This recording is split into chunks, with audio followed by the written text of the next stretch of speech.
1 de octubre del año 2020. Bienvenidos y bienvenidas, queridos amigos y amigas, Imanal, Yajipun, Yajituta, Yichichi, que el gran arquitecto del universo acompañe nuestros pasos. El día de hoy estamos de fiesta, y estamos de fiesta porque es el Día del Pasillo Ecuatoriano. Y quiero conmemorar junto con todo el equipo, tanto de Ecuador Inmediato como de Tiempo Real, porque un 1 de octubre se conmemora el Día del Pasillo Ecuatoriano, uno de los géneros musicales que caracterizan e identifican al Ecuador, sin duda. Se dice que en el campo uno de los más grandes exponentes fue Julio Jaramillo Laurido, quien trascendió fronteras con nuestra música. Es por esto que en 1993, por decreto ejecutivo 1118, se declara el 1 de octubre de cada año como el Día del Pasillo Ecuatoriano. Pero no les voy a ofrecer ninguna canción de Julio Jaramillo, sino más bien de Carlota Jaramillo. ¿Y por qué? Les voy a contar luego que escuchemos la melodía Sendas Distintas. Bienvenidos, bienvenidas.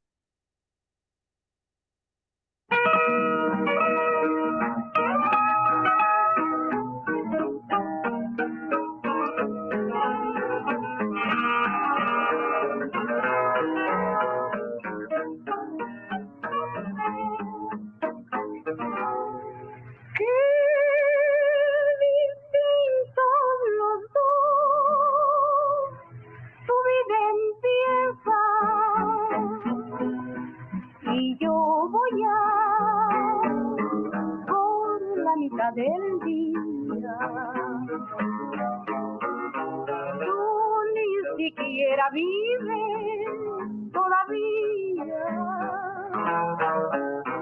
y yo ya de vivir tengo pereza.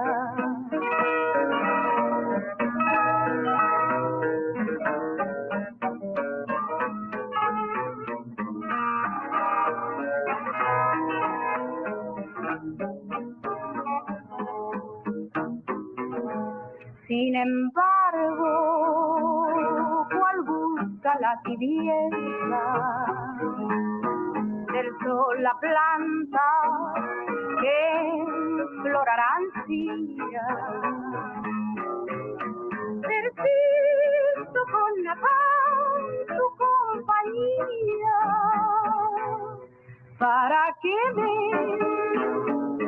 calor a mi tristeza.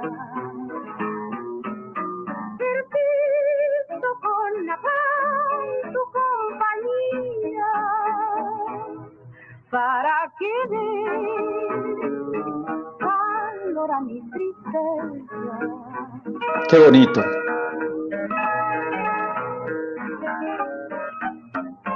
Qué bonito entrar con una poesía, definitivamente. Y una poesía llamada Sendas Distintas.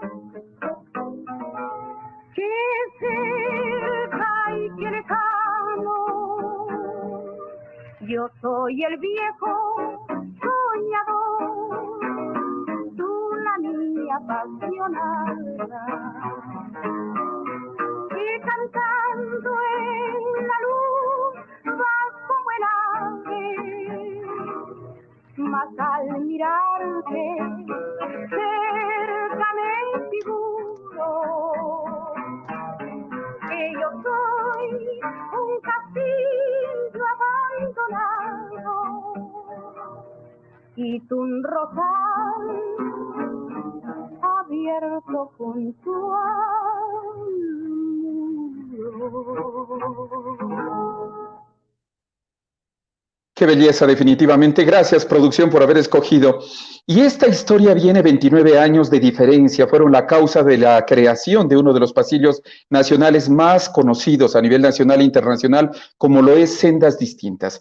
Pero para quienes no sabíamos, porque esto me ha preparado el equipo de producción, la canción cuenta la historia de dos amantes de épocas distintas, Jorge Araujo y Carlota Jaramillo. Él con 48 años de edad y ella con 19 años de edad. Vaya, vaya. En las primeras grabaciones en Radio El Prado en 1929, Jorge Araujo, compositor riobambeño, conoció a Carlota y se enamoró de ella a primera vista. Pero su amor tenía un grave problema, la edad. Sin embargo, el matrimonio de Carlota con Jorge significó una guía en la carrera de la joven artista, quien se retira y dice, antes de retirarse en 1942, graba junto a Luis Alberto Valencia El Pasillo, sendas distintas. Carlota Jaramillo se retira de los escenarios en el apogeo de su carrera para dedicarse a su hogar. Falleció el 10 de diciembre de 1987, 17 años después de la muerte de su esposo. Ahora sí, bienvenidos y bienvenidas a nuestra emisión regular de Tiempo Real. Está ya con nosotros y con ustedes el precandidato a la presidencia de la República, Andrés Arauz. Me dicen que no les haga estas pruebas y que no les haga estas pruebas de qué es lo que vamos a tratar el día de hoy. Así es que vaya preparándose, candidato, por favor, que hoy le voy a preguntar sobre el pasillo ecuatoriano, para que luego no me diga que le cojo de sorpresa. Bueno, ya le estoy indicando. Bueno, y vamos con las informaciones. Jacobo Bucarán será trasladado de Latacunga, Guayaquil, por orden del juez Juan Carlos Terán. Nos ha sorprendido definitivamente. Él debía permanecer en Latacunga, pero lo van a trasladar hacia Guayaquil. Mire, cuando existen las influencias, a los de amigos usted no puede ni siquiera pedir, y dicen que es porque él tiene algunos problemas de salud, fíjese usted. Los jubilados de las Fuerzas Armadas no han cobrado. El Instituto de Seguridad Social de las Fuerzas Armadas dice que Finanzas no ha realizado las transferencias del mes de septiembre. ¡Qué barbaridad! Mientras tanto, docentes desvinculados de la Universidad Central del Ecuador realizaron un plantón en las afueras de esta institución. Veamos.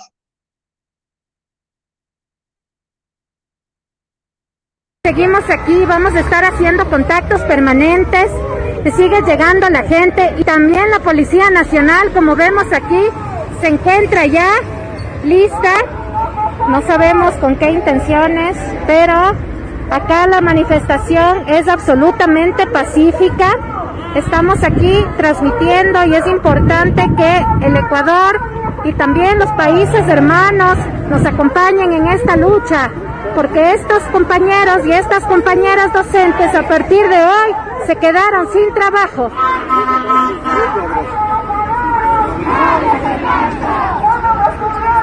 Nadie se cansa. Nadie se cansa. Nadie se cansa.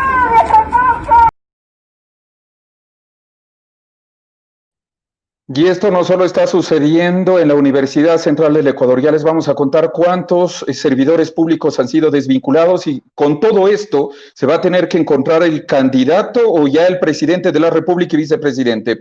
El juez del Tribunal Contencioso Electoral ha resuelto que la aceptación personalísima de las candidaturas constituye un gravamen que restringe los derechos de participación y de igualdad, por lo tanto es inaceptable. Yo acá, un llamingo simple, común y corriente, solo se pregunta, ¿por qué esto no lo dijeron el día de ayer? Solo dijo, solo pregunto. O sea, hoy, ¿qué circunstancia? Luego que resuelve también el Consejo Nacional Electoral. Ay, Virgen María Purísima, sin pecado concebida, diría mi abuelita. Y hasta el momento el gobierno ha desvinculado a 849 servidores públicos de educación, ambiente y aduanas. Este medio de comunicación conoció desde la noche de ayer, 23 horas con 49 minutos, eran desvinculadas todas estas personas. Y hace pocos minutos entendemos que el viceministro del Ambiente ha renunciado, porque solo en ambiente están sacando a 398 personas, y dice que esto va a afectar, pero de manera grave, al tema del manejo. Y ustedes saben que, por ejemplo, tenemos varios guardaparques, tenemos varios técnicos, y se va a dejar en la indefensión todos estos terrenos, todos estos sectores, y esto es debido a que ya comienzan las presiones del Fondo Monetario Internacional. Lo habíamos dicho horas antes. Yunes asegura que se inscribirá el binomio Arauz-Rabascal ya en las siguientes horas. Sobre esto le vamos a preguntar al precandidato. Mientras tanto, el Fondo Monetario Internacional pone varias condiciones a cambio de los 6.500 millones de dólares. De esto también vamos a hablar con el precandidato y con los representantes de la Cámara. Les debo indicar que estaba previsto el que asista el presidente de las cámaras, pero de último minuto, no sé, nos dijo que ya no puede llegar, que algo le ha pasado de manera familiar. Sin embargo, viene Roberto Gómez, quien también pertenece a las cámaras para darnos su apreciación. Y quiero que miren esto, por favor, y no es porque luego ya van a comenzar, no es que este es correísta, que la, nones, melones. Solo es para que usted vea las imprudencias que cometen algunos candidatos o candidatas. Les pasé también la entrevista que realizara que estaba a la postulante a la vicepresidencia de la República junto al pastor Gerson Almeida y que se jaló, o sea, se equivocó. Y luego comienzan a acusar a los periodistas. Mire ahora a la candidata del movimiento Creo. Sale de sus casillas durante la entrevista porque la conexión no servía. Eso es clave para una ciudadanía y una gobernanza que pueda llevar adelante a un país y lo pueda sacar de la crisis. ¿Qué chucha pasó? Bueno, esa fue la entrevista que tuvimos con la ingeniera Verónica Cando, es precandidata a la Asamblea Nacional por el movimiento Creo. Parece que la Chu nos está invadiendo el alma a los ecuatorianos, en este día del pasillo ecuatoriano, ya qué chu, pues entonces. Asimismo, el equipo periodístico de Diario Extra es agredido por policías durante una cobertura. Nuestra completa solidaridad a cada uno de los compañeros que realizan un trabajo decente, honesto y que deben salir a cubrir pues, las informaciones. Y esto fue lo que sucedió. Veamos. Invadiendo el área donde usted está trabajando. Señora, permítame su cédula, por favor. Está grabando usted, tenga la bondad, ayúdeme con su cédula de identidad.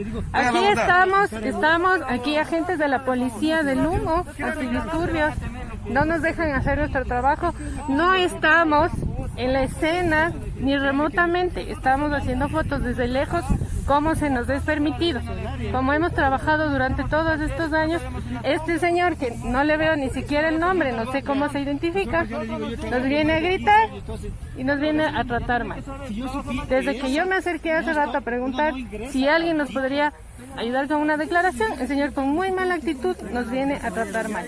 Yo quiero tirarle a mi compañero que está haciendo su trabajo.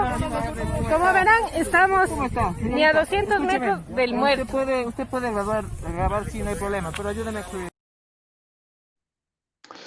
Esto sucedía en la mañana de hoy en la capital. Y bueno, hasta aquí me voy a quedar a las 20 horas, por favor. Vamos a transmitir de manera directa, tiempo real va a transmitir desde la Casa de la Cultura Ecuatoriana, señoras y señores. Estamos celebrando el pasillo y con esta presentación quiero dar la más cordial bienvenida al señor precandidato Andrés Arauz. Vamos con la presentación. Ya estamos con ustedes.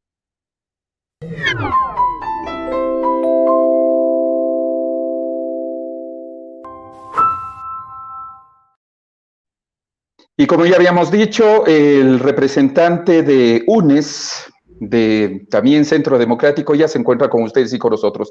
Bienvenido, Andrés, nuevamente ya en estas pantallas. Ya antes de comenzar con la entrevista, ya estaba viendo que usted estaba riendo tras cámaras y todo. Esa es la manera de contar aquí las historias. Acá no estamos con cuidado, que no.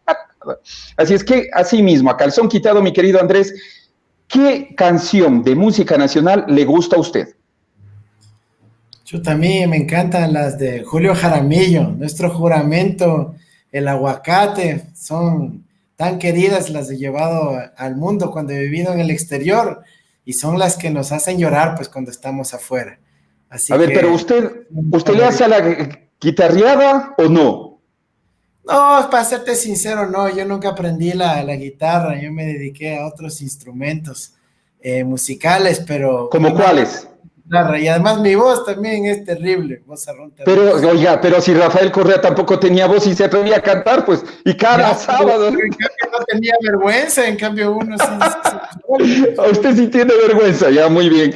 Oiga, Andrés, cuénteme, ¿qué instrumento musical usted practica? Yo toco el piano y tocaba el acordeón también. ¿Y el piano, por ejemplo, de cuál? El fortepiano, el clásico. Pero ¿de qué compositor? Por ejemplo, Beethoven. Ah, sí, sobre todo música clásica, sí, Beethoven, Tchaikovsky. Yo me formé en el piano en Rusia, entonces allá siempre se enfocan en la música clásica y es ahí donde fortalecí mis conocimientos musicales, así es. Era parte del currículum educativo, Olger. Allá en la escuela pública rusa la música es obligatorio para todos los estudiantes y de ley tiene que saber aprendiendo piano y otro instrumento más. Esa es la diferencia de los sistemas educativos en el sistema público, ¿no? Eso es lo que queremos necesario en el país también.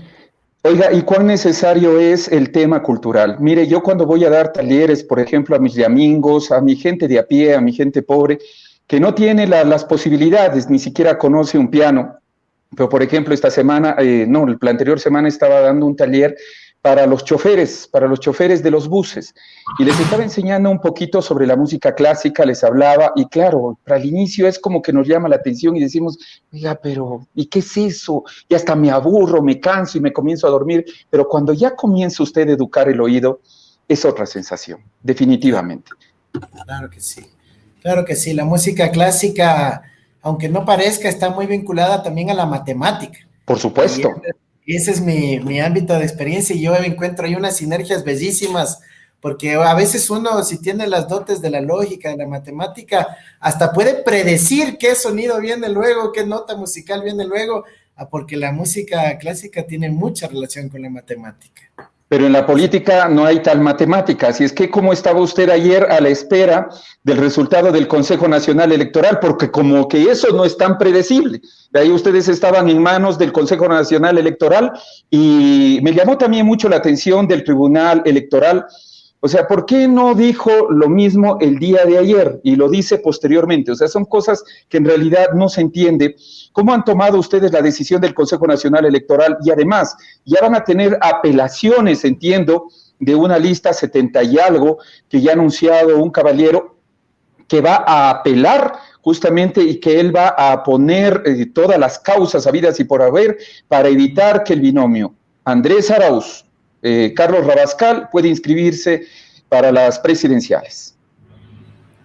Bueno, primero quizás una reflexión, Olger, y agradecerte obviamente por la invitación a tu espacio, pero la primera reflexión es que a pesar de la alegría que sentimos ayer y que ha sentido buena parte del pueblo ecuatoriano con el avance que tuvimos en el Consejo Nacional Electoral, estamos celebrando algo que apenas debería ser lógico, que es el derecho a participar en la democracia, el derecho a ser elegido y a poder elegir.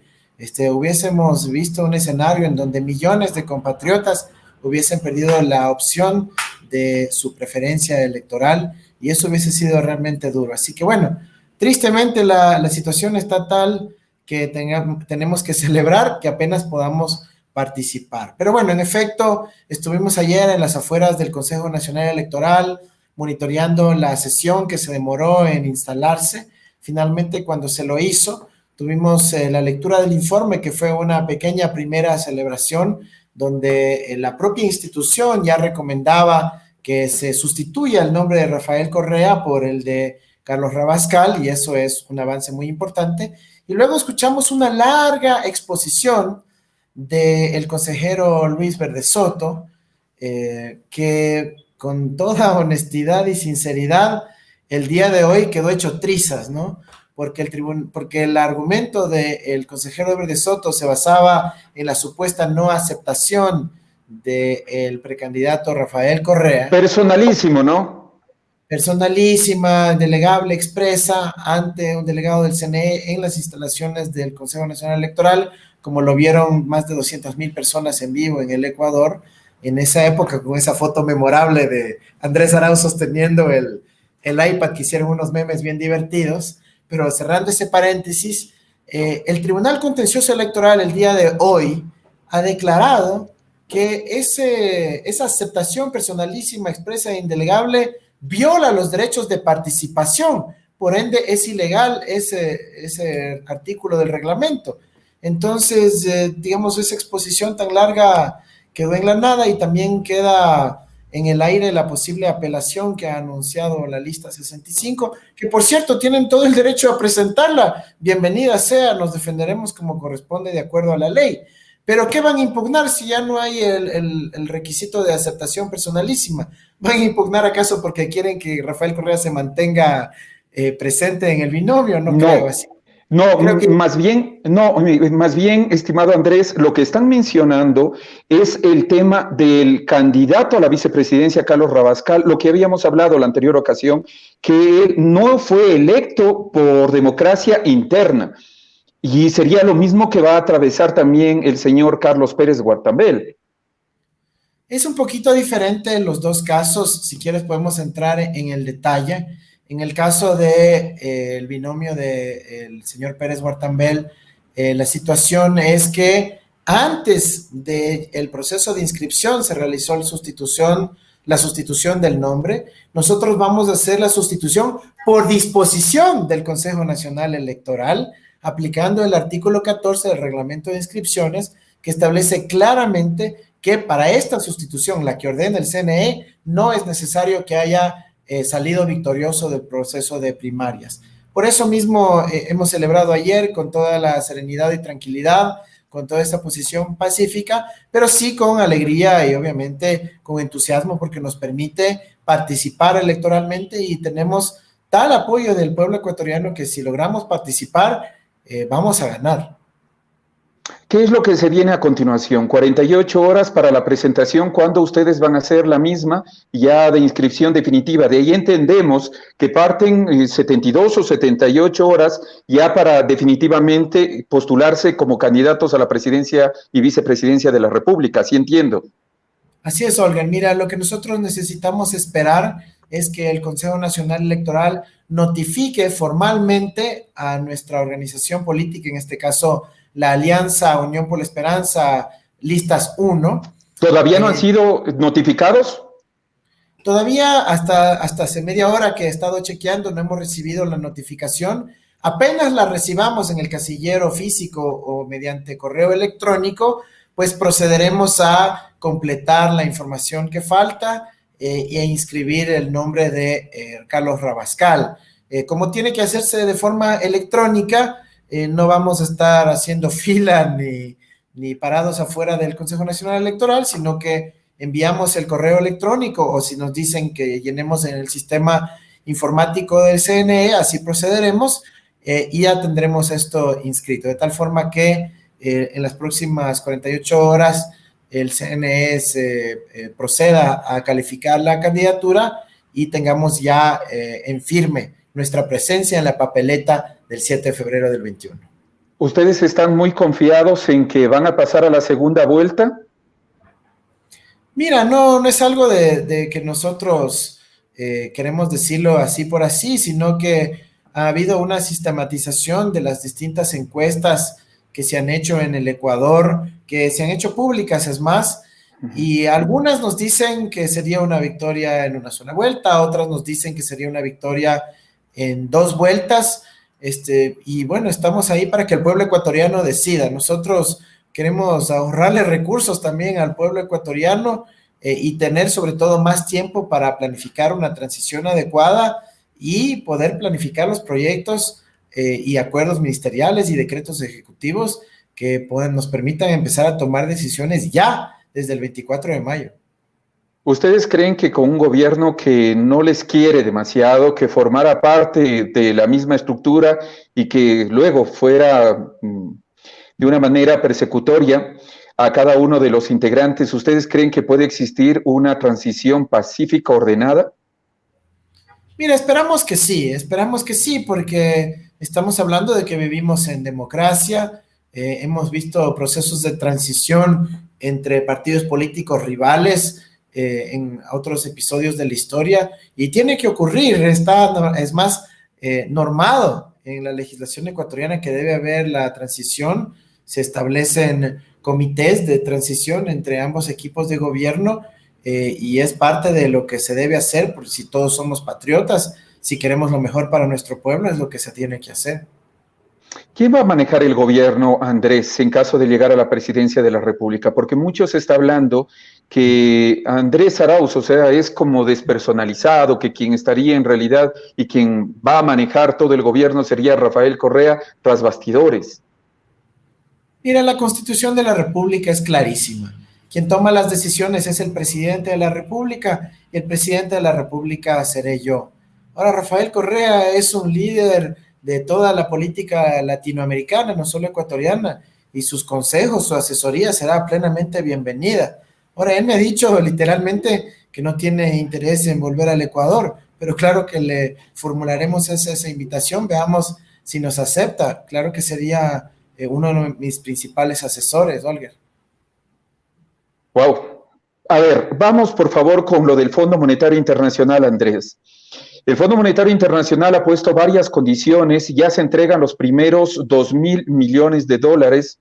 Esto será para las siguientes horas, y se quiera o no, pero ya ha comenzado la desvinculación de personal de los diferentes ministerios. Temas sobre los que ya hay que comenzar a tratar, sobre los que ya hay que comenzar a hablar con cada uno de los candidatos. Hoy veía otra entrevista al señor Isidro Romero, o sea, hablando del Emelec, del Barcelona. A mí no me interesa eso. A mí me interesa lo realmente urgente para el país, y es el tema, por ejemplo, empleo. Andrés, ¿cómo se va a recuperar este tema? Para mí, re vital, porque yo temo mucho el que pueda existir una explosión social en las siguientes horas, y no es que estoy vaticinando de la nada, pero la gente en su desesperación, ¿qué hace, Andrés? Mira, Olga, a mí estos despidos me duelen mucho, porque en el caso, por ejemplo, de los docentes de la Universidad Central, no solo que se está atentando en contra de una política educativa que buscaba proyectarse hacia el futuro, que con más docentes obviamente se podían también tener más estudiantes, más cupos, que más jóvenes puedan tener educación universitaria, pero no solo ocurre eso, que afecta en el largo plazo a nuestra economía, que debilita la base productiva, científica, de talento humano de nuestro país, sino que se afectan a centenas de familias de un solo porotazo. Eso es súper doloroso, sentir como las familias enteras van a perder su ingreso, su preocupación de poder tener suficiente para alimentar a sus niños. ¿Y sabes qué? Se genera un efecto adicional en el resto de la comunidad. Porque si yo veo que a mi compañero de trabajo le despiden, chuta, yo digo, ya mismo me toca a mí también. Y yo mismo me pongo tenso, yo mismo empiezo a dejar de consumir, empiezo a guardar un poco más de plata. ¿Y eso qué significa? Que la economía también se afecta, porque ya no solo mi vecino despedido deja de comprar, deja de ir al mercado, deja de ir a la tienda, sino que yo también, por si acaso me pasa lo de mi vecino, también dejo de ir al mercado, dejo de ir a la tienda. ¿Y qué pasa? El resto de la economía deja de vender y también se despiden a la gente porque no tienen a quién vender. Es un efecto perverso. Yo cuando me reuní con el Fondo Monetario hace 2 semanas, les dije claritos, les dije, vean, por favor, hagamos el ajuste en los sectores aventajados, en los que reciben el pago de la deuda externa allá en Nueva York, en los que han venido evadiendo impuestos por estos años y recibieron perdones enormes, pero no afectemos ya a las familias ecuatorianas que han tenido que aguantar suficiente y bastante, pero sin embargo, claro, ahí conciben a la economía ecuatoriana como una hojita Excel que hay que cuadrar y no millones de vidas y seres humanos como nosotros sí concebimos a la economía nacional y como sí concebimos a la ciencia económica, Olga. Ya, pero ¿qué hacer de manera inmediata? O sea, de llegar a la presidencia de la República, ¿qué hacer frente a esta situación? Olga, mira, nosotros no vamos a esperar hasta llegar a la presidencia para actuar. Nosotros ya hemos actuado. Yo mismo he presentado demandas de inconstitucionalidad de las leyes que permiten estos desbarajustes, estos despidos, estos recortes. El día de mañana estaré presentando en la Corte Constitucional la inconstitucionalidad de la Ley de Ordenamiento de Finanzas, que es la que permite que el gobierno pueda meterle la mano al bolsillo a las universidades, a los gobiernos locales, a la Seguridad Social, al ISFA, al ISPOL. Eso es lo que nosotros vamos a demandar, la inconstitucionalidad. Y mira qué interesante cómo esto se mezcla con la coyuntura que mencionabas más temprano. El ex asambleísta Daniel Mendoza, ¿no es cierto?, dio unas declaraciones tenaces que decía que las leyes se aprobaban sobre la base del reparto de cargos, de hospitales, de instituciones públicas, y justo esta ley de ordenamiento de las finanzas fue aprobada de esa manera, violando los procedimientos legislativos. Así que con esos vicios de forma, con esos vicios de procedimiento, va a declararse inconstitucional. Ojalá antes que lleguemos a nuestro gobierno, pero es una demostración de que no queremos esperar hasta mayo para actuar, sino que lo estamos haciendo ya. Pero a ver, Andrés, tampoco es que el gobierno, perdón, el Fondo Monetario Internacional haya hecho mucho caso al diálogo que Andrés Arauz tuvo con los personeros. Ellos hablan de una reforma tributaria progresiva a mediano y largo plazo.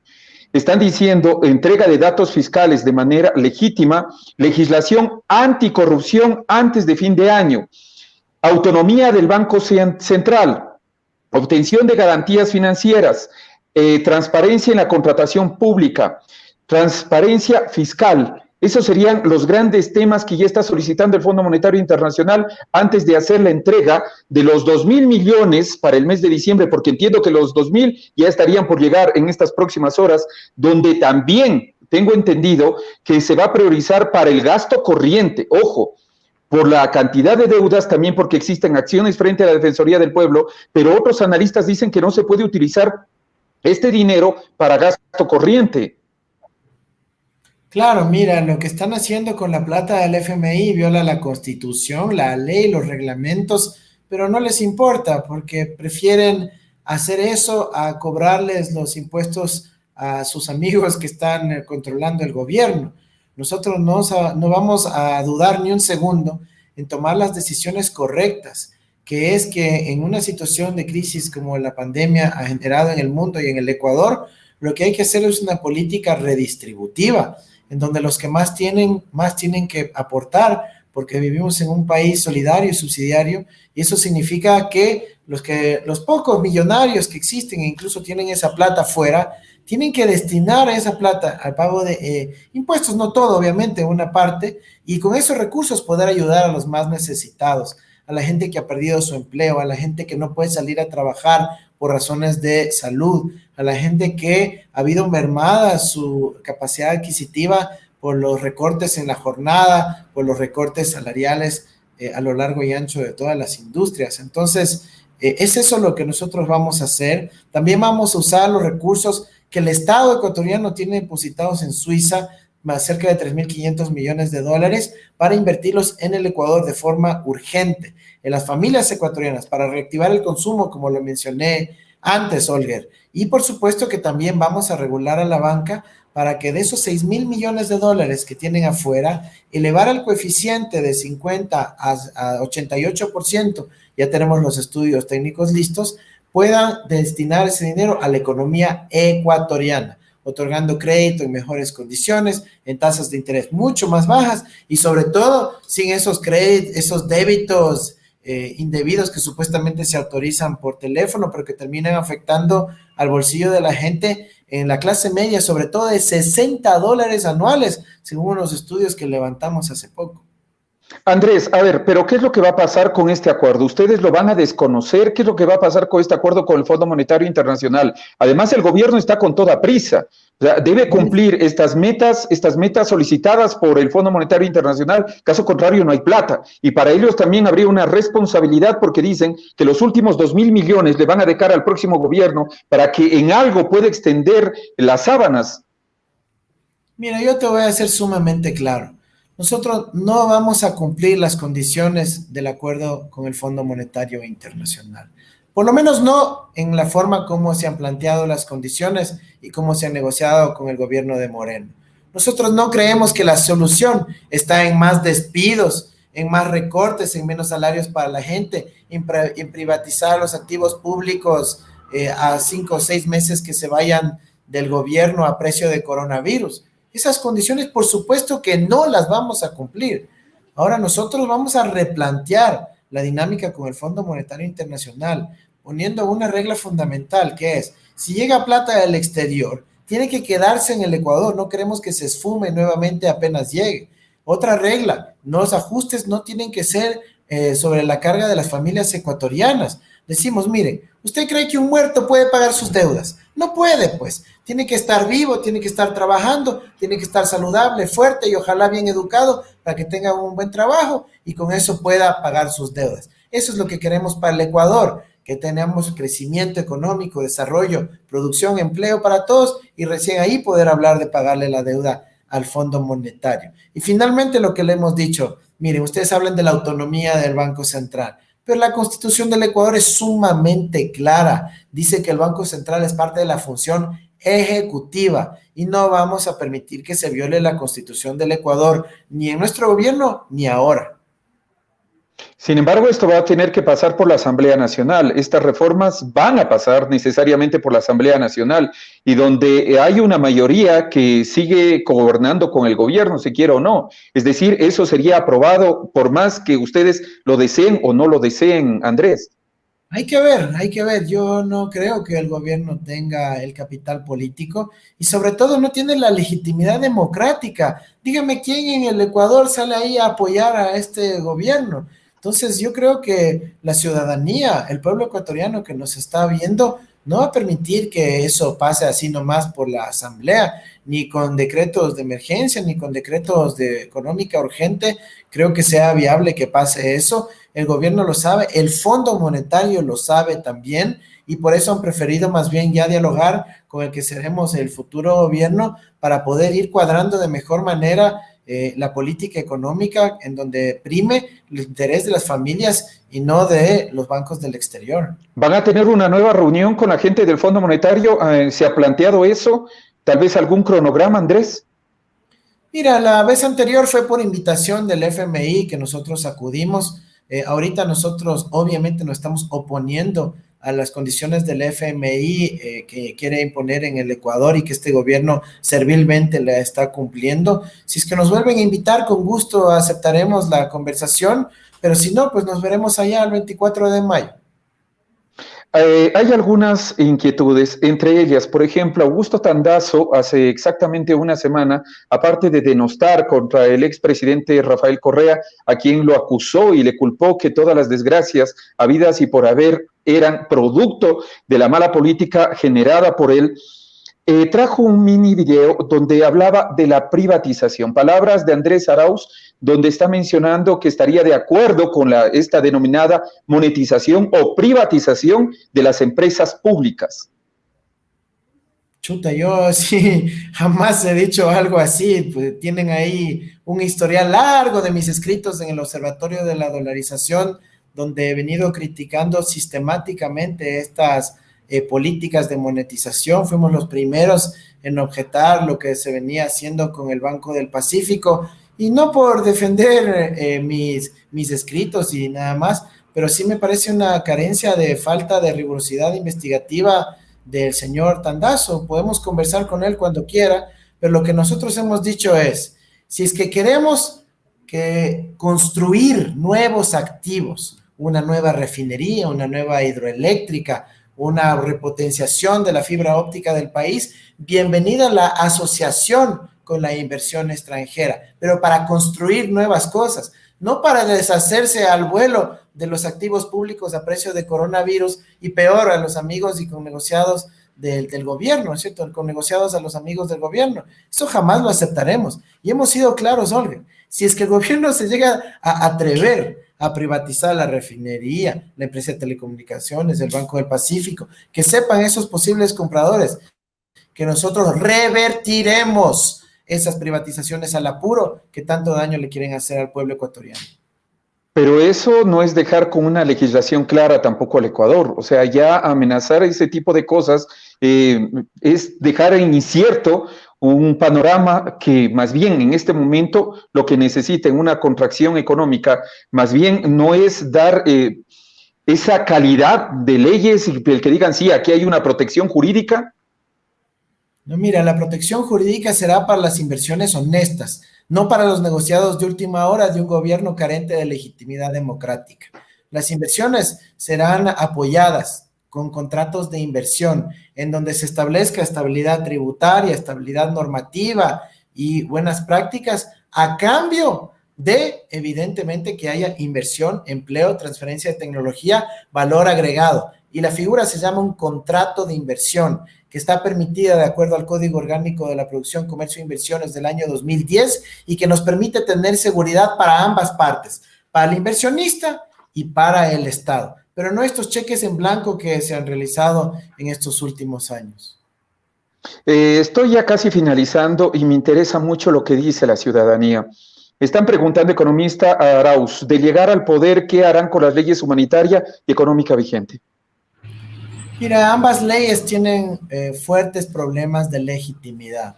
Como ya he mencionado, en el caso de la ley económica, nosotros vamos a presentar ya la demanda de inconstitucionalidad. ¿Cuándo? Mañana. Mañana mismo, ya justo estoy a punto de firmar el documento y mañana lo entregamos en la Corte Constitucional. Hubiera sido hoy mismo, pero solo atienden hasta las 12 del mediodía.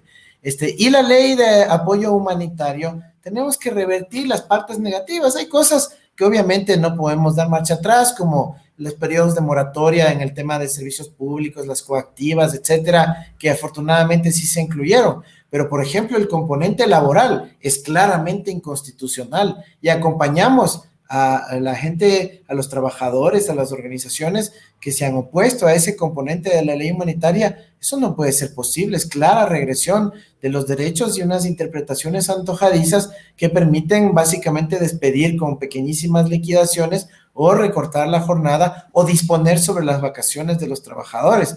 Eso tenemos que ajustar, tenemos que revertir y obviamente ir hacia un marco mucho más respetuoso de los derechos de los trabajadores. Eso ténganlo clarísimo que lo vamos a hacer. Kevin está preguntando, muchos hablan de la reducción de asambleístas. ¿Estaría usted de acuerdo en hacer una consulta popular para reducir a dichos o mencionados asambleístas? Yo aquí quiero también adelantar algo. ¿Ustedes van por una constituyente, Andrés? ¿Se viene una constituyente de llegar ustedes al poder? Mira, hay distintas opciones para recuperar la institucionalidad democrática de nuestro país. Estamos estudiándolas todas, no es un tema sencillo. Lo que sí es claro es que necesitamos una institucionalidad democrática en donde no se pueda volver simplemente a porque una comisión ad hoc decida sacar a todos los jueces de la Corte Constitucional y declarar en vacancia constitucional al país entero durante varios meses. Eso no vamos a permitirlo. Vamos a trabajar con el relator especial de independencia judicial de las Naciones Unidas para poder tener verdadera independencia judicial. Por suerte, Olga, a nosotros no nos motiva ni el odio ni la venganza, apenas la justicia, el amor al prójimo y el amor a la patria. ¿Se viene una constituyente, Andrés? Mira, yo sé, es una pregunta que te digo, no está respondida ahorita y no la voy a poder responder, porque estamos estudiando cuál es el mejor mecanismo para recuperar la institucionalidad. Si es que es necesario, pues tendrá que ser necesaria, pero si encontramos caminos que le ahorren más recursos al pueblo ecuatoriano, que puedan ser más ejecutivas, más rápidas y tengan el mismo resultado, pues también adoptamos aquellas. ¿Pero como cuál? Perdón mi ignorancia. Hay varios instrumentos, mira, o sea, por ejemplo, te voy a comentar un dato que está ocurriendo actualmente. Cuando hubo la consulta popular que generó todo el desbarajuste institucional en nuestro país, esa consulta popular se saltó los pasos de control constitucional, ya, se saltó los pasos, inclusive el orden de las preguntas, el texto, nada fue revisado. Y eso ha sido cuestionado en la Comisión Interamericana de Derechos Humanos y se va a tratar en la Corte Interamericana de Derechos Humanos en los próximos meses. Si es que eso se resuelve allá, antes de que nosotros lleguemos al gobierno, no necesitamos hacer mucho más, porque la Corte se encargará de dejar sin efecto lo realizado a partir de esa consulta, y ya simplemente a nosotros nos tocaría implementarlo. Pero esa es una de las opciones. Hay otras más que dependen de lo que ocurran en circunstancias por fuera de nuestro control y en cosas que pasen durante este gobierno. Pero, por ejemplo, cuando está mencionando Andrés Arauz que Rafael Correa sería su asesor y que le está invitando a regresar al país, ¿eso significa que también pretenderían una modificación y meterle mano a la justicia porque quieran o no, él ya tiene una orden de prisión, Andrés? Claro que sí, no significa meterle mano a la justicia, Olger. ¿Por qué? Porque de aquí hasta que lleguemos nosotros todavía quedan 8 meses y Rafael Correa todavía tiene una serie de instrumentos legales para que pueda revertirse esa decisión. Yo entiendo que ya solo le queda uno. No, hay y a más, nivel internacional. Hay las instancias internacionales, hay las acciones de carácter constitucional ante nuestra justicia constitucional, hay acciones que se denomina recurso de revisión, que puede ser presentada en cualquier momento sobre la base de nuevas evidencias, por ejemplo, de detectarse fraude procesal, que es bastante probable considerando que la sentencia de casación fue de 16 casaciones en 17 días. Eso tiene que seguramente revisarlo alguien en el futuro y puede ocurrir de aquí hasta mayo tranquilamente. Así que no hay necesidad de sembrar ni dudas ni especulación alrededor de ese tema, sino que hay tiempo todavía para tomar decisiones respecto a esa posibilidad. Me están preguntando también, ya estamos casi llegando al final, por favor, si llega a la presidencia, ¿contará con los ministros que colaboraron con Rafael Correa, Andrés Arauz? Mira, Olga, la ventaja de haber sido ministro coordinador de conocimiento y talento humano, aparte de haber conocido muchísima gente valiosa en el ejercicio del servicio público, es que fuimos parte de ese gran equipo que envió a 20,000, cerca de 20,000 ecuatorianos a estudiar en las mejores universidades del planeta. Y vamos a poder contar con un equipo humano del pueblo ecuatoriano y también de esos becarios que han retornado a la patria, han acumulado experiencia. O sea, gente nueva. Están ávidos de servir a su patria. Gente nueva, Andrés. Gente joven, gente bien formada, gente que tiene convicción de servicio público como quien les habla. Estamos al servicio de los ecuatorianos y ese es el perfil de quien conformará el nuevo... O sea, ya no los reciclados del anterior gobierno. No usaría un término así como reciclado, o sea, gente muy valiosa en todos los ámbitos, gente adulta, gente con experiencia, gente joven. Haremos la mejor elección de los ecuatorianos, obviamente velando para que sean una hoja de vida intachable, que tengan buena formación, que hayan tenido experiencia en el servicio público, porque no queremos improvisados tampoco, y que puedan aportar al desarrollo del país. Nos están haciendo varias preguntas. ¿Cuál será la política tributaria? La política tributaria en un contexto post-pandemia, en un contexto donde ha habido básicamente un colapso de la economía mundial, exige que sea fuertemente redistributiva. Pero al mismo tiempo, siendo un país en vías de desarrollo, necesitamos que otorgue certidumbre y estabilidad tributaria para que la inversión productiva sea posible en el mediano y largo plazo. A nosotros no solo nos interesa atraer proyectos quizás especulativos como los que quieren eliminar el impuesto a la salida de divisas para que la gente que entra y saca dinero pueda hacerse millonarios con transacciones financieras, sino que nos interesa la inversión productiva, la que genera harto empleo, harto trabajo, la que genera valor agregado, exportaciones y que genera posibilidades de crecimiento económico para nuestro país. Para ellos también habrá, sobre todo, certidumbre tributaria, certidumbre jurídica en el ámbito tributario. ¿Va a haber baja en cuanto al IVA? ¿Se está planteando eso? ¿12%, 10%? Mira, estamos examinando todas las opciones para poder fomentar la recuperación de capacidad de consumo de las familias ecuatorianas. El IVA en el Ecuador tiene una serie de exenciones que hay que analizar si son óptimas, si son subóptimas. Ahorita no tengo todos los datos, pero apenas podamos tener acceso a los análisis con la data interna que maneja el Servicio de Rentas Internas, tomaremos la decisión más adecuada y obviamente pasará por el proceso legislativo ordinario en la Asamblea. Una crítica de la gente, Adrián Calderón dice, si Andrés Arauz dice que es la nueva generación de jóvenes políticos, ¿por qué se quiso aliar con RC y viejo presidente y candidatos asambleístas a la vieja escuela? Todos políticos viejos, ¿dónde está la juventud entonces? No, al revés. Mira, en el proceso de pre-campaña, de precandidaturas, teníamos a Otto Sonnenholzner, a Inti Gronenberg, a Cristina Reyes, todas personas jóvenes, y a todos les dejaron fuera la vieja política, que ha dejado que la juventud sí pueda participar en la lista electoral, en la candidatura presidencial, y además en las listas de candidatos para la Asamblea que vayan a revisar. Es el espacio del progresismo ecuatoriano y por eso estamos aquí presentes, porque la juventud no es un discurso demagógico, en nuestro caso es la práctica y vamos a atender no solo con esta experiencia de un joven liderando al país, sino con políticas públicas para la niñez, la adolescencia y la juventud que está tan urgida de una renovación de esperanza en el futuro. ¿Qué tarea le va a dejar al vicepresidente de la República, Carlos Rabascal, de llegar al poder?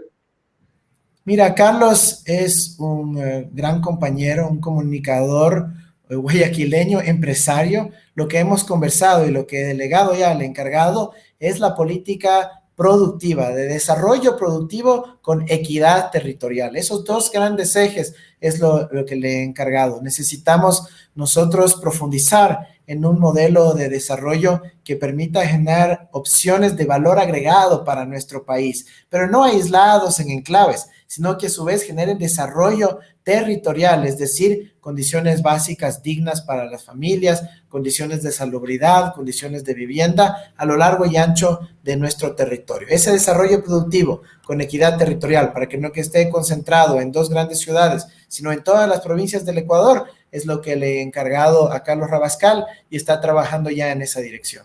¿Usted vio el debate de los Estados Unidos? Sinceramente no, solo vi el resumen, pero me ha parecido un poco feo que tengan que intercambiarse así insultos con mala onda, con mucha interrupción, cuando lo que el pueblo estadounidense y el pueblo ecuatoriano lo que buscamos es el intercambio de propuestas, de soluciones. Por eso, Olger, también hemos propuesto una campaña limpia en nuestro país, no el ataque personal, que se burlan de la familia o de las condiciones de enfermedad o discapacidad de los candidatos, sino intercambiemos propuestas, planes, proyectos, aprendamos del uno del otro y así podemos construir lo mejor para la ciudadanía. ¿Cómo va a gobernar con Donald Trump de seguir en el poder él? Mira, la relación con Estados Unidos será de la mejor posible, independientemente de quién gobierne Estados Unidos. Yo no quiero meterme en la política interna de Estados Unidos, así como tampoco quiero que se nos metan en nuestros asuntos internos los Estados Unidos, pero la relación con ellos será la mejor. Olga, yo te decía el otro día, yo viví 3 años en los Estados Unidos, yo hice parte de mi formación académica allá, tengo grandes y queridos amigos allá también, inclusive en espacios de gobierno y de toma de decisiones.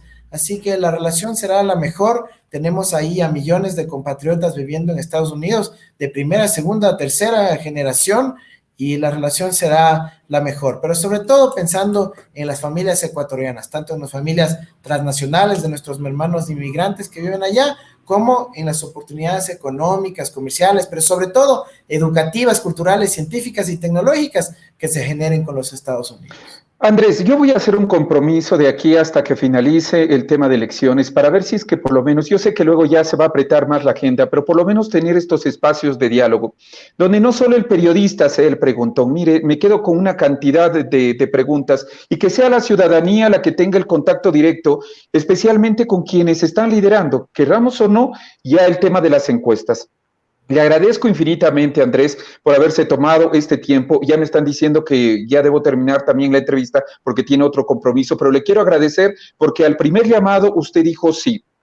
Y eso da mucho, mucho de qué hablar, Andrés, porque mire, aquí no tratamos mal a nadie, hablamos como amigos, como el pueblo común y corriente, que necesita tener respuestas concretas. Se me han quedado varias, por ejemplo, el gas, la liberación de los intereses, o sea, ese tipo de cosas, y le voy a invitar de aquí a unos 15 días, ¿qué le parece? Para seguir conversando sobre esto y posteriormente también ya tener un vis a vis con diferentes actores y comenzar los debates que son tan necesarios, con el respeto necesario y la altura que requiere este país y la altura que requiere esta campaña política, Andrés.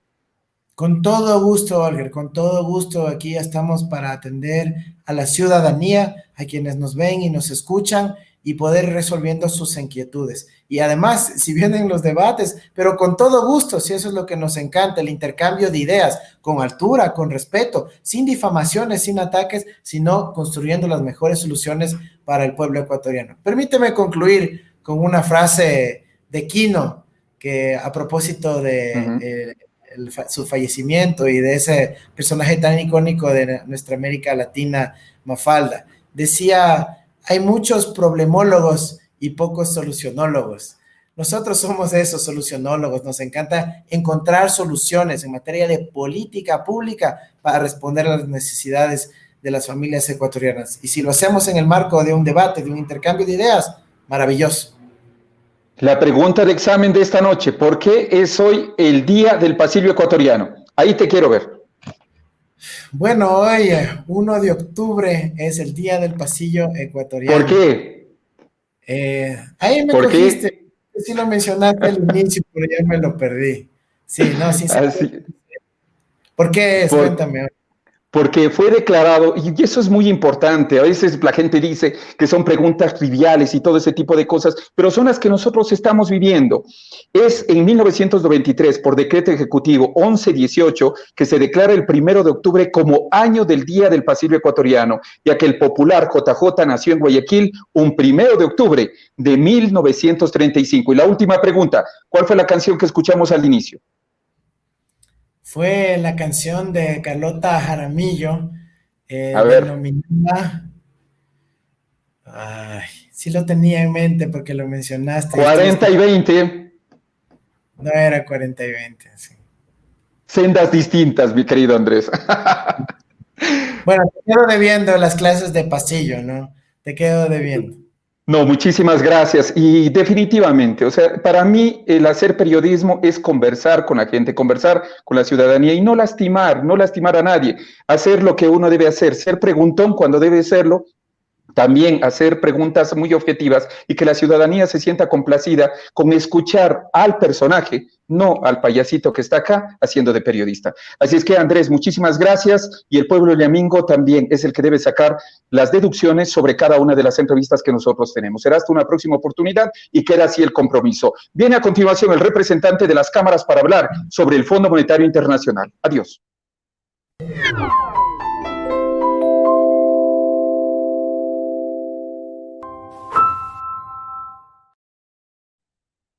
Les había comentado que debía estar el representante, el presidente de las cámaras aquí, el presidente de las cámaras, pero se ha excusado.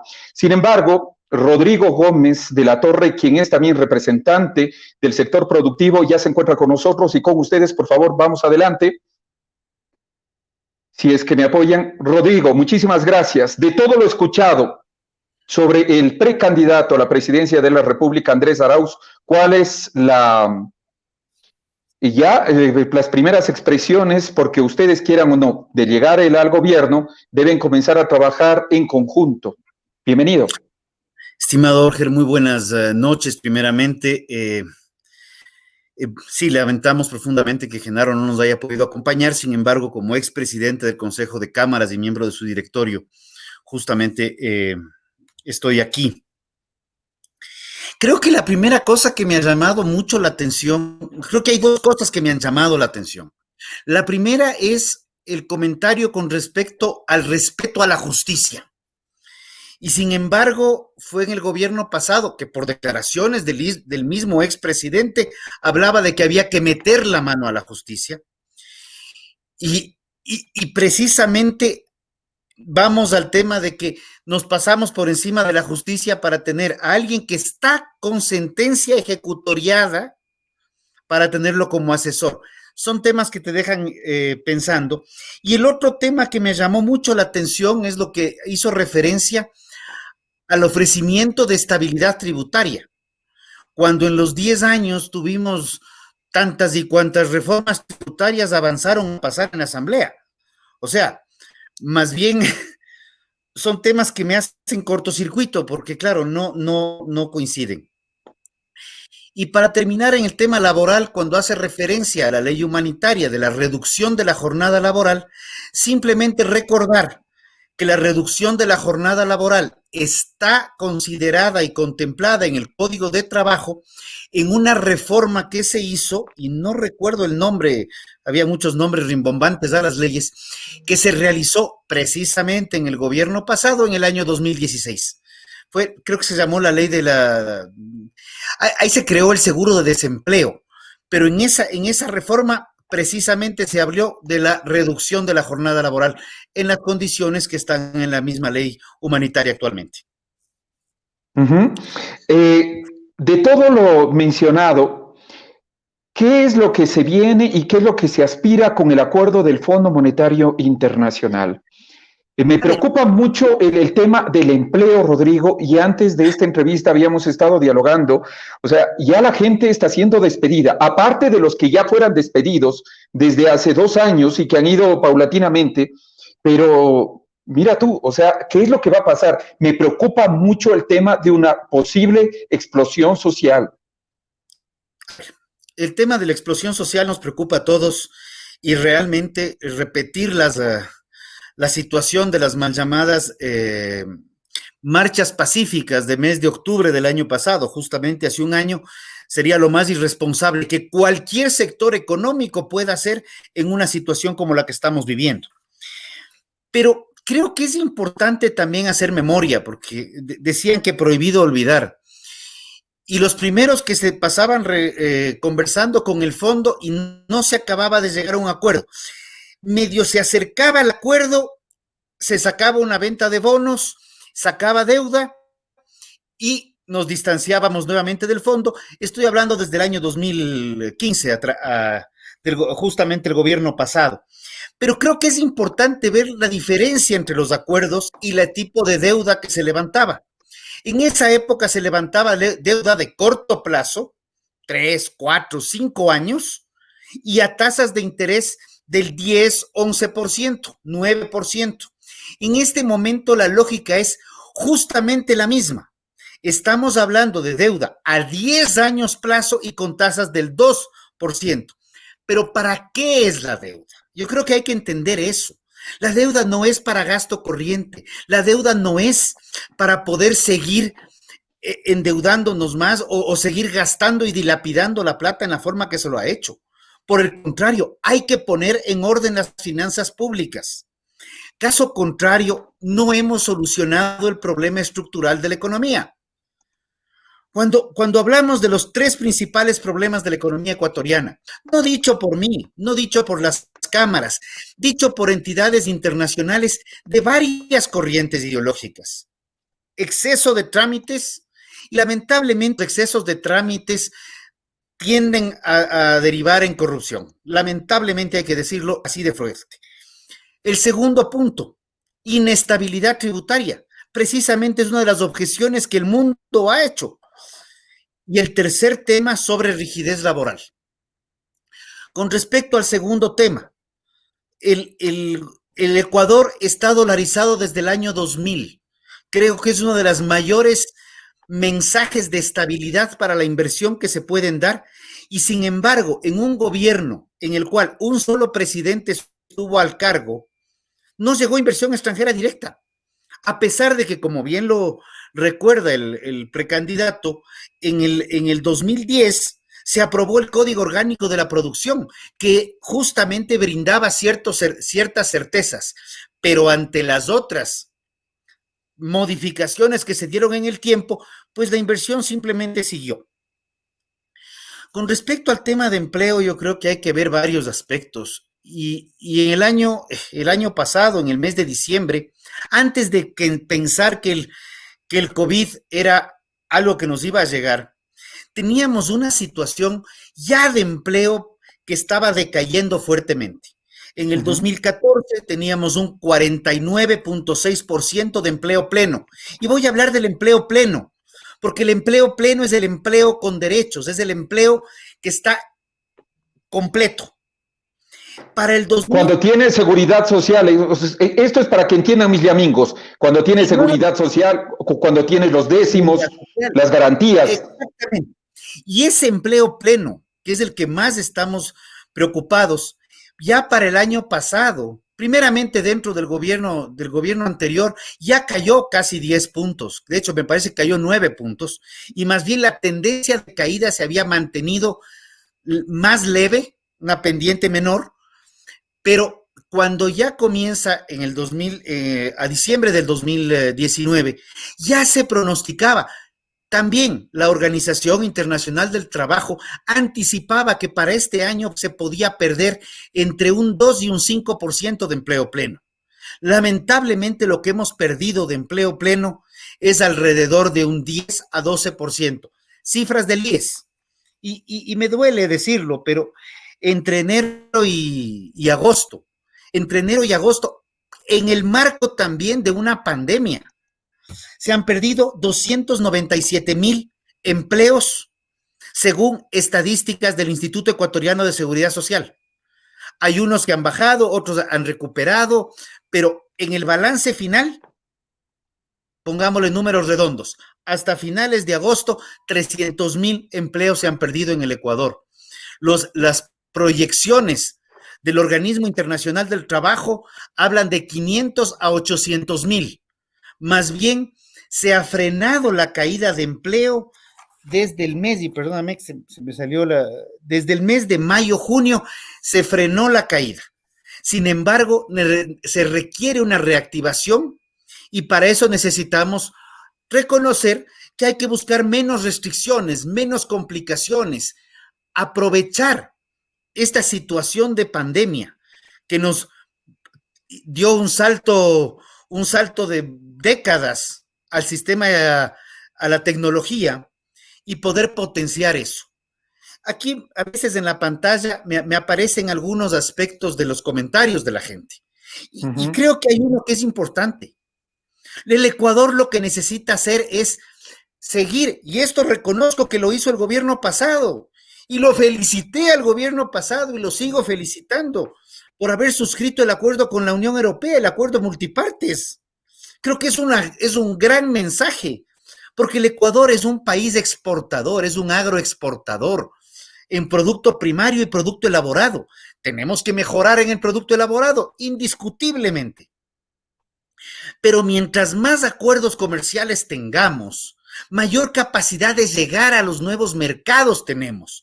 Y el momento que vendemos más, porque hay que reconocer, y está bien lo que dice el candidato, pero hay que reconocer que el consumo en el Ecuador está limitado a los 17,5 millones de ecuatorianos que somos.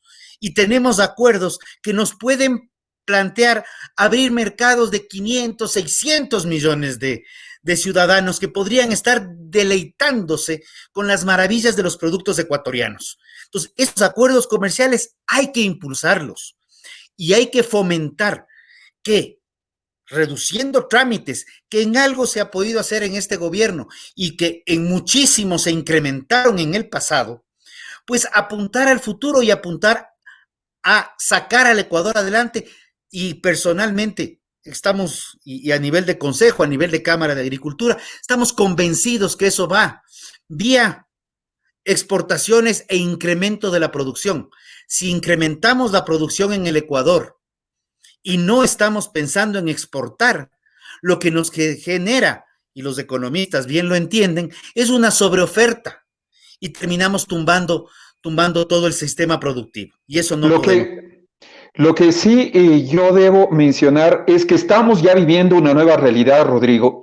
Ya no es la misma realidad que teníamos antes de la pandemia, que nos debemos ajustar al nuevo sistema, que por ejemplo ya se debe comenzar a cambiar incluso el chip. El servicio público no puede estar trabajando tal cual está trabajando, por Dios. Hay que buscar mecanismos de horarios diferenciados. O sea, ya debemos comenzar a transformar. ¿Por qué? Necesitamos comenzar a producir.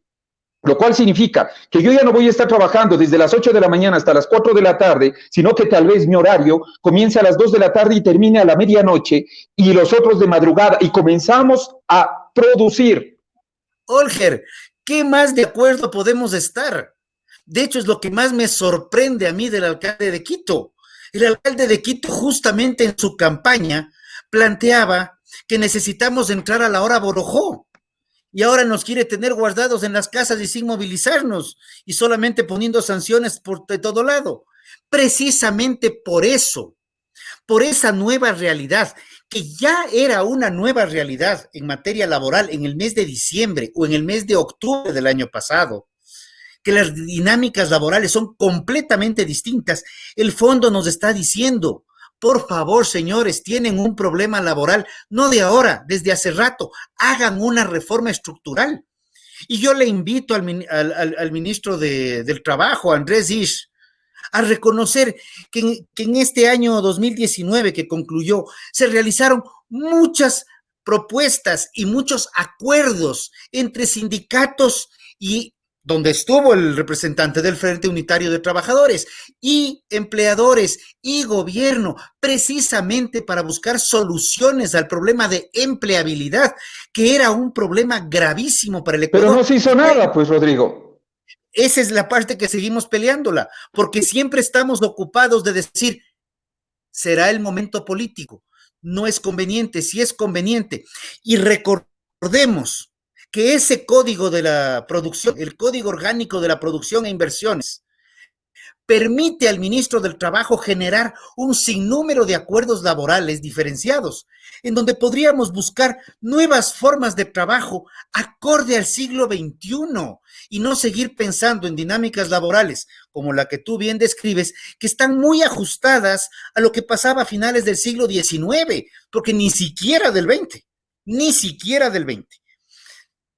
El otro tema que nos plantea el fondo, yo creo que es importante mencionarlo. Transparentar la información fiscal, pues. Es uno de los mayores problemas que se tuvo del gobierno pasado a este, cuando se ha pedido la información sobre cómo son los contratos petroleros con la China, las preventas petroleras que se firmaron, que seguimos pagando. Ese tipo de cosas son las que precisamente se busca. ¿Qué más que la transparencia?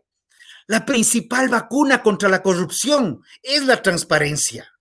Eso es lo que hay que trabajarlo. A ver, pero Rodrigo, también dentro del acuerdo con el Fondo Monetario Internacional se está pidiendo una ley anticorrupción que debe ser aprobada hasta finales del mes de diciembre.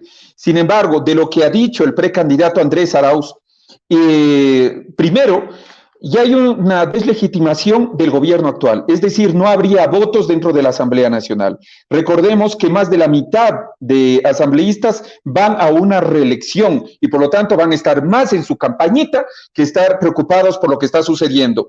Y ha dicho también otra cosa sumamente importante, que no va a tomar ninguna decisión de las que, o receta de las que está aplicando el Fondo Monetario Internacional. Lo cual dice, o sea, claramente y deja abierta esta situación a que sería, vamos a revisar todos los condicionamientos, ha dicho. A ver, yo creo que eso hay que medir a veces las palabras. Algún candidato a la presidencia años atrás dijo que en campaña se puede decir cualquier cosa. Tú debes recordar quién es, que curiosamente está fuera del país, escondido en alguna parte en este momento. Pero recuérdale al país. Es Ramiro González. Gracias. Precisamente lo dijo. Pero el tema es este.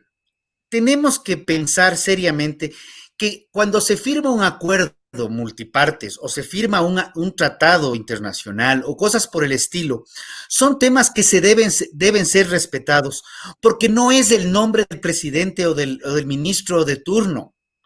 Tiene que ver con el nombre del país. Entonces, las declaraciones del candidato, ok, está bien, está en campaña. Podemos repetir y estar siguiendo los consejos del ex candidato, pero son mensajes totalmente contradictorios cuando tú estás a punto de hacer un negocio con alguien, estás por comprar un carro y tú sabes que el que te va a vender el carro te dice, no, pues, yo ahorita te voy a poner estas llantas bonitas para que le veas, pero mañana que ya no le ves, cuando te voy a entregar, le voy a cambiar las llantas, porque esas llantas me las compré yo y no son para vender. Tú ya estás pensando, a ver, ¿le hago la compra o no le hago la compra? Porque estás viendo que hay una falta de seriedad. La seguridad jurídica. No, seguridad jurídica y seriedad de un país. Y que el candidato haya conversado, o precandidato haya conversado con el fondo, no es un mérito. El Fondo Monetario Internacional, y lo aclaró, invitó a todos los precandidatos, no sé si se habrá reunido con los 19, pero de los que hemos conversado, se reunió el fondo con todos para tener una idea de dónde estaba, de qué estaba pasando. No era un tema excepcional del precandidato Arauz, es un tema que se dio con todos los precandidatos, inclusive antes de la inscripción o la presentación con el reglamento que estaba vigente. Pero yo creo que es importante, necesitamos corregir las distorsiones de las finanzas públicas. La caída del Producto Interno Bruto en un 12.4%, más o menos hemos hablado de 100,000 millones, 12,000 millones menos en Producto Interno Bruto es cualquier cantidad de plata. Es cualquier cantidad de plata, es cualquier cantidad de problemas en la economía. El Ecuador tiene que mirar el futuro al siglo XXI. Necesitamos reactivar un sinnúmero de temas, pero para eso lo fundamental es menos trámites, más transparencia y más transparencia. Pero... Y definitivamente necesitamos una reforma y una revisión a las normas laborales, no para ver precarización, sino precisamente para buscar mecanismos de flexibilidad donde las partes se pongan de acuerdo para buscar soluciones, lo que tú estás planteando, que haya jornadas diferenciadas en donde, en lugar de que alguien trabaje en un horario rígido, poder tener diferentes dinámicas para poder dar mayor amplitud a la economía. Y si tú amplías horarios de atención, por decirte, e inclusive pones una atención más abierta, indistinto el día de la semana, tienes la gran opción de abrir puertas a nuevas plazas de trabajo dentro de costos manejables, porque el mayor problema de la pandemia ha sido cómo ha caído la economía, no solo del Ecuador, del mundo entero. ¿Y por qué reforzaré ahorita nuevamente el sector agroexportador? Porque es el sector que está sosteniendo la dolarización, definitivamente. Es el sector que está sosteniendo el empleo, es el sector que tiene un potencial de crecimiento. Los números haciendo referencia a un sinnúmero de variables, productividad, valor diferenciado, agroindustria, podríamos estar, las proyecciones nuestras son duplicar en casi 10 años, duplicar, no esperar 61 años para... Debemos volver al campo. Rodrigo, ¿le preocupa al Consejo de Cámaras, le preocupa a las cámaras de la producción el que llegue Andrés Arauz a la presidencia de la República? Sinceramente. No. Estamos viviendo un proceso, nos preocupa más bien cómo se está dando el proceso electoral, indistinto de quién sea el candidato. Estaremos prestos a trabajar con quien llegue a la presidencia. Puede ser el pastor, puede ser el candidato Lasso, puede ser Arauz. El sector privado tiene que irse acoplando a las diferentes realidades, pero también hay que reconocer que tenemos que generar procesos de desarrollo de país y no de involución. Y lo que vimos del gobierno pasado, lamentablemente, fue ahuyentar la inversión extranjera directa, muy poca transparencia. Le oí hablar de refinería. Me encanta la idea de tener una refinería para procesar de mejor manera la producción petrolera en el Ecuador, pero no podemos estar hablando de una refinería que solamente se ve con unos ojos de glass, porque es un terreno aplanado que ha costado 1.500 millones y tenemos una refinería estatal Esmeraldas con problemas serios, luego de un gasto, porque no es inversión, luego de un gasto de 2.300 millones de dólares. Entonces, ahí nomás, 2.300 más 1.500 son 4.800 millones de dólares que no han servido de mucho. Y estamos quejándonos ahorita porque nos den un crédito para estabilizar la economía. Lo que necesitamos es estabilizar la economía. Hemos mejorado la imagen del Ecuador al mundo. Por esa razón, recibimos créditos a 10 años plazo al 2.9% anual, en lugar de recibir créditos al 10% y por 3 años plazo. O sea, parecería que el orden de los números no altera, pero en este caso es evidente que el cambio que se ha dado en el tipo de crédito que tenemos es muy distinto. ¿Qué responsabilidad le toca al gobierno ecuatoriano, sea el del actual presidente y al del próximo presidente? Es ser responsable.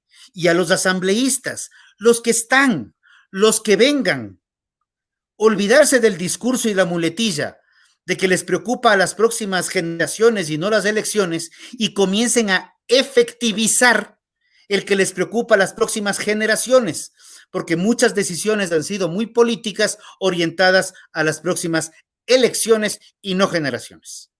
Rodrigo, y esta campaña al parecer va a ser una de las más fuertes, en donde va a haber destellos de un sinnúmero y barbaridades que se van a escuchar definitivamente.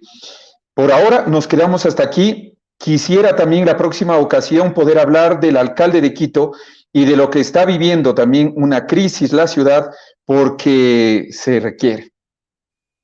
Yo solamente con respecto al alcalde, creo que las decisiones que está tomando el alcalde son decisiones orientadas a solucionar un problema de movilidad que poco o nada tienen que ver con un problema sanitario y un problema de salud económica de la ciudad. Y las declaraciones de muchos concejales cuando hablan de que se percibe que hay mucha corrupción en ciertos temas de tránsito, pues me duelen como quiteño. Me duelen como ciudad, me duelen como ciudadano. Yo creo que hay que ¿Van a apoyar la revocatoria de mandato? No nos corresponde a los gremios estar en ese tipo de situaciones. Hemos visto en redes que está moviendo esa situación, pero no nos corresponde eso a los gremios. A los gremios nos corresponde tratar de dialogar para ser escuchados, no solamente para que nos oigan y luego hagan otra cosa. Trabajaremos y seguiremos trabajando buscando el desarrollo productivo de la ciudad, de la provincia, del país y pensando en un Ecuador del 2021 orientándose al 2022 y no orientándose a regresar al pasado. Con todo respeto, Rodrigo, tengo muchísimos mensajes que también no los hemos colocado, pero la gran mayoría, la ciudadanía también reprocha mucho a las cámaras y todos están coincidiendo, están mencionando que las cámaras solo miran por sus bolsillos, por su gente, por sus agremiados y no por los trabajadores. Y es ahí donde ustedes también deberían buscar un mecanismo, te lo digo, como un llamingo común y corriente, que deben también girar esa mirada al trabajador, al pueblo. Te planteo un ejemplo. Si tú tienes en esta situación de pandemia, y voy a coger un ejemplo de uno de los sectores más afectados, ha sido el sector de restaurantes, hoteles y cafeterías. Hemos visto el cierre del Hotel Marriott, donde inclusive uno de los principales accionistas es Fuerzas Armadas, ¿no? Ojo con ese detalle. Pero un restaurante que tiene 5 locales comerciales en la ciudad de Quito y que el municipio le salta y le cobra patentes y le cobra esto y le cobra el otro y no tiene cómo operar y tiene que bajar de un aforo del 100%, tiene que bajar a un aforo del 30%, sin tener ventas, porque el aforo ni siquiera se está llenando. ¿Cómo sostiene más empleos? Más bien, por esa es nuestra razón y nuestra desesperación. Menos restricciones, más reactivación. Precisamente por eso, porque nadie quiere despedir. Y nadie quiere despedir porque un despido, más allá de la parte económica, que tiene un valor altísimo en el Ecuador, genera una nueva capacitación para los procesos de reactivación. Tú tienes a alguien con quien ya trabajas, quien te maneja en este instante la pantalla, el Zoom, ya te organizaste. Si esa persona te dice, ve, Olger, pana, yo ya ahorita me voy para otro lado, y tienes que capacitar a otra persona que ya te conoce hasta la mirada del ojo para decirle, ponle la pantalla más grande, ponle la pantalla más pequeña, te toma tiempo. Eso te genera costos. Esa es la realidad. Pero tenemos que ajustarnos a una realidad, no solamente a la nueva normalidad, es una nueva realidad que el mundo la está viviendo antes de la pandemia y que el Ecuador está teniendo que catapultarse de manera obligada a las nuevas tecnologías que nos obligan a entrar a una dinámica nueva. Gracias, Rodrigo Gómez de la Torre. Porque defendemos las fuentes de empleo. Si hay más fuentes de empleo más sólidas, hay más empleo. Si las fuentes de empleo se siguen perdiendo, no hay cómo defender empleo porque la empresa se cierra. Rodrigo, muchísimas gracias. Y nosotros estamos finalizando esta parte del programa especial que siempre tenemos. Y nos vamos inmediatamente a la revisión de las noticias. Atención, país, Jacobo Bucarán será trasladado a la Tacunga, de la Tacunga, Guayaquil, por orden del juez Juan Carlos Terán. Aquí quien tiene, vea, esto, él es el que gana definitivamente, que un llamingo común y silvestre le pida a un juez y le diga, oiga, lléveme a otra cárcel. Wow, solo los que tienen muchísimo poder y especialmente poder económico y político. Clarito. Jubilados de las Fuerzas Armadas no han cobrado. El Instituto de Seguridad Social de las Fuerzas Armadas dice que Finanzas no les ha entregado plata y por lo tanto no ha realizado las transferencias para los jubilados de este mes de septiembre. Vaya, qué barbaridad. Y docentes desvinculados de la Universidad Central realizaron un plantón. Ellos están rechazando el que se les haya botado a la calle. Y veamos, por favor, una partecita nada más, porque ya estamos en la parte final. Seguimos aquí, vamos a estar haciendo contactos permanentes, sigue llegando la gente y también la Policía Nacional, como vemos aquí, se encuentra ya lista, no sabemos con qué intenciones, pero acá la manifestación es absolutamente pacífica, estamos aquí. Eso se estaba dando justamente la tarde y noche de hoy. Mientras tanto, un juez del Tribunal Contencioso Electoral resolvió que la aceptación de personalísimo de las candidaturas constituye un gravamen que restringe los derechos de participación e igualdad. Que esto lo hubieran dicho el día de ayer, les creería. Definitivamente, qué barbaridad. Y hasta el momento el gobierno ha desvinculado a 847 nuevos servidores públicos. Son de educación, ambiente y aduanas. UNES asegura que se inscribirá el binomio Arauz-Rabascal en las siguientes horas. Hasta el momento, de lo que nos han dicho, no ha llegado todavía ninguna notificación por parte del Consejo Nacional Electoral. Y ya lo habíamos hablado, el Fondo Monetario Internacional ha puesto varias condiciones a cambio de 6.500 millones de dólares. Y quiero saltarme, por favor, por si acaso, a las 20 horas, estamos ya conectados con la Casa de la Cultura Ecuatoriana porque hoy se celebra el Día del Pasillo Ecuatoriano. Y tengan mucho cuidado, especialmente a los taxistas, por favor. Cae parte de una banda de asaltantes a taxistas, golpearon, amarraron y lo botaron a una quebrada por nono a un taxista. Veamos, por favor.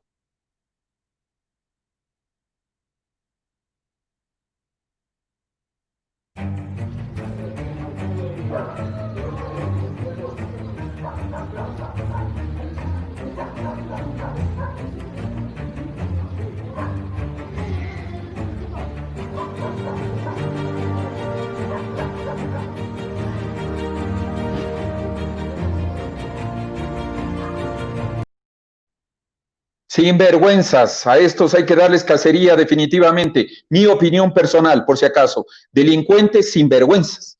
No se les debería pagar absolutamente nada y que ellos se paguen todo en la cárcel. Sobre eso deberían estar hablando los candidatos, porque que me vengan a estar diciendo que van a dar créditos productivos, que van a bajar las tasas de interés, por favor, eso no hace un asambleísta. Un asambleísta crea leyes para que nosotros los yamingos sepamos vivir de una manera mejor. ¿Qué hacer, por ejemplo, con el tema de la delincuencia? Yo les propongo algo. ¿Por qué nosotros los ecuatorianos tenemos que estar pagando la comida, el agua, los servicios básicos de aquellas personas que no merecen? Y ya me van a salir los derechos humanos también. Pero si lesionan a parte de mi familia, dígame usted, ¿acaso no sentiría la misma indignación? Y nosotros tenemos que estar pagando el que ellos vayan a disfrutar en las cárceles. Sobre eso es lo que hay que pedirles a cada uno de los candidatos a la Asamblea Nacional. ¿Qué es lo que van a hacer respecto a este tipo de temas? ¿Qué es lo que van a hacer los candidatos a la presidencia de la República?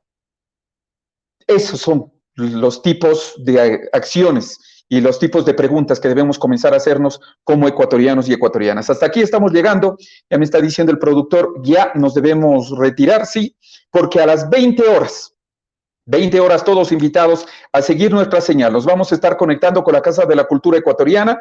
Me han pedido que nos despedimos y de igual manera con una cancioncita para ustedes. A ver, me dicen que nos vamos con cuál, mis queridos amigos, con Pasional o Sombras, con cualquiera de las dos. A ver, vamos ahí, con Sombras y con esto les dejo. Muchísimas gracias. Día del Pasillo Ecuatoriano. Dios les pague. Les quiero mucho. Chaguis Quito, Chaguis Ecuador.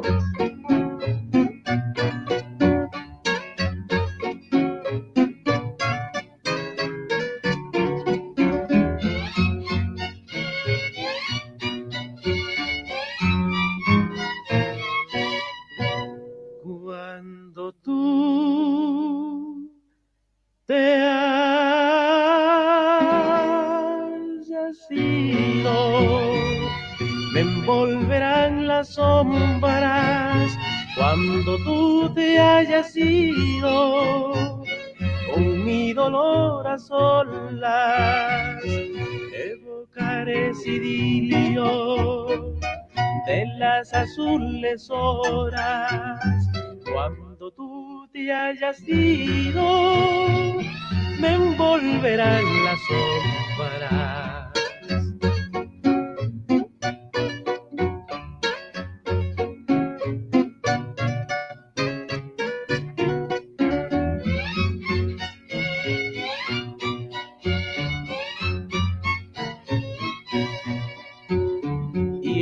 La penumbra vaga de la pequeña alcoba, donde una tibia tarde me acariciaste toda, te buscarán mis brazos, te besarán mi boca y aspiraré en el aire aquel olor a rosas. Cuando tú te hayas ido, me envolverán las sombras.